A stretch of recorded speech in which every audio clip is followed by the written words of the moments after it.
அப்படி இருக்கும்போது இந்த இலை எடுக்கிறாங்களா, இது ஒரு பெரிய புனிதமான ஒரு விஷயங்கம்மா. எச்ச இலை எடுக்கிறா நீங்க சொல்றீங்க, அது எச்ச இலைன்னு சொல்றதே பெரிய தவறு. சாப்பிட்ட இலையை அவங்க எடுக்கிறாங்க.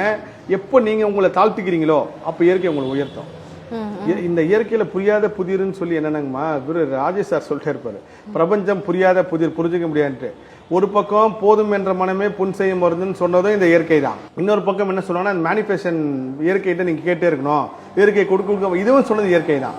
இதுல எது அளவா இருக்குதோ அதை பொறுத்து நம்ம வாழ்க்கை அமையுமா. அப்ப நீங்க எப்போ உங்களை தாழ்த்திக்கிறீங்களோ, நான் எந்த தலைகணம் ஆணவம் அகங்காரம் இல்லாம நீங்க எப்போ தலை குனிகிறீங்களோ அப்ப இயற்கை உங்க தலை உயர்த்தும்.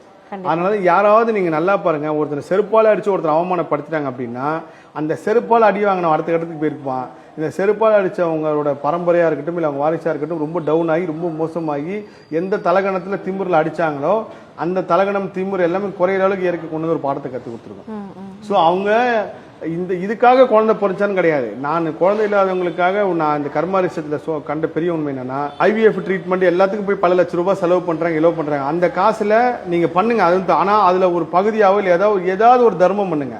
எங்கேயா நீங்க 50 லட்ச ரூபாய் செலவு பண்ணி கல்யாணம் பண்றீங்களா, ஒரு 5000 ரூபாய் செலவு பண்ணி வாய் பேச முடியாத காது கேட்ட குழந்தைங்களுக்கோ இல்ல வயசானவங்களுக்கோ ட்ரெஸ் எடுத்து கொடுங்க, உடை வஸ்திர தானம் செய்யுங்க. அது ஒரு பெரிய அளவு கர்மா மாத்தம்.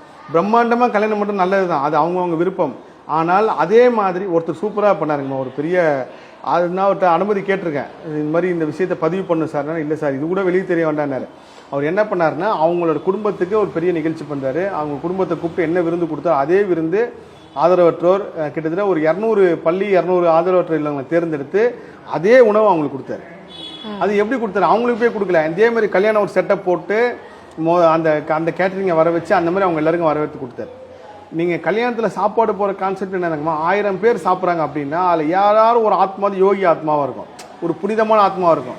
இப்போ வயிறு எரியுதுன்றாங்கல்ல, என்ன சொன்னீங்க, வயிறு எரிஞ்சு உன்னை சொல்ல நல்லா இருக்க மாட்டாங்க. அந்த வயிறு எரியதை அணைக்கிறதே அந்த உணவு. நீங்க மனிதன் எதை கொடுத்தாலும் போதுன்றுவான்.